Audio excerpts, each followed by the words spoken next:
the enemy is externalized. So maybe it's Batman and the Joker.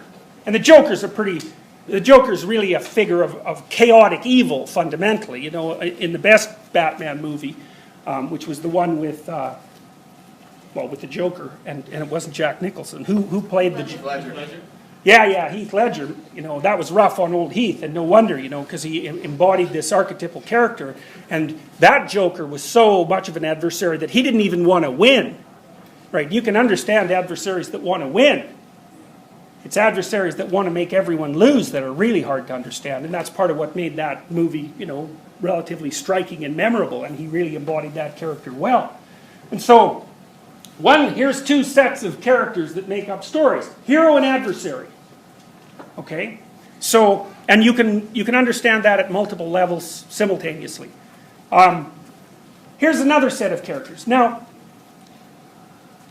here's why I think these characters are fundamental elements of our cognitive structure, cognitive substructure. First of all, I think that really what we want to know is not what is, but we want to know how to act, how to conduct ourselves in the world. We're moving creatures, right? We don't just sit there on a rock and filter seawater through our gills. We have to go out there and contend with the world, and so we need to know how to do that. We need to know how to do it and how not to do it, so we can look for good examples and we can look for bad examples. And we don't want just any old good example. We want a good example that's boiled right down to excellent example, and we want a bad example that's boiled right down to excellent bad example. And so a good example would be a character who is an amalgam of all the good things about good people, and an evil character would be an amalgam of all the evil things about bad people. And the more pure, in some sense, in essence, both of those characters are, the more archetypal the story. And so an archetypal story is good versus evil. And you might think you don't believe in good versus evil, but it doesn't really matter what you believe, because when you go to movies, you watch that, and you watch it as if you believe it. And I would say, this is an existential claim, by the way, is that it doesn't matter what you say you believe, because what do you know about it? What matters is how you act out what you believe.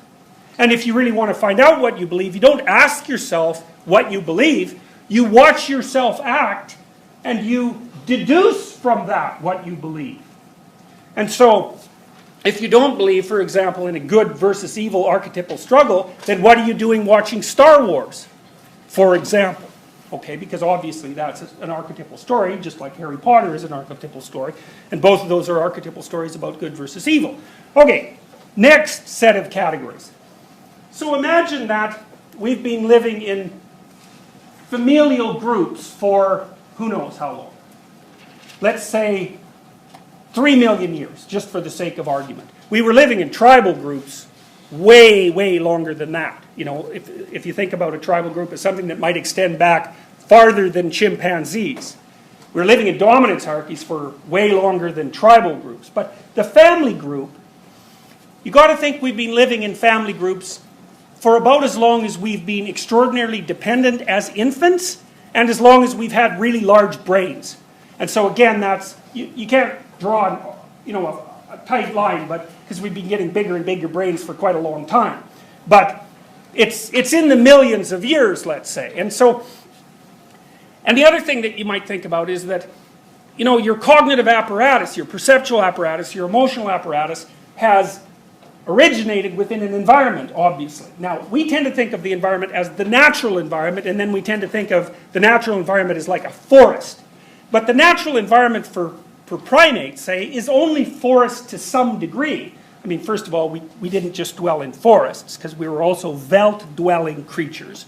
But also, we didn't really dwell among trees. We dwelled among other primates like us. And so our primary environment is actually other people.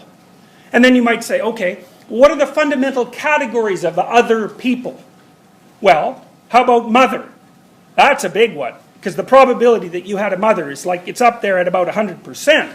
You know, and if there wasn't, even if you lost your biological mother at birth, if someone didn't fulfill the archetypal role of mother, then you don't live. And that doesn't just mean providing you with food and water and shelter, because if you provide a child under 1 with food and water and shelter, and that's it, they die. You have to pick them up. You have to touch them. You have to rock them back and forth. You have to communicate with them. If you don't give them physical attention, their nervous systems shut down and they die. And so that's part of the reason why in Well, in Eastern European orphanages before the wall fell down, the death rate, especially in places like Romania in the orphanages, it's an awful story, was unbelievably high. And if the kids didn't die, they were just so crippled psychologically that they never recovered. And that was because people didn't touch them and didn't interact with them.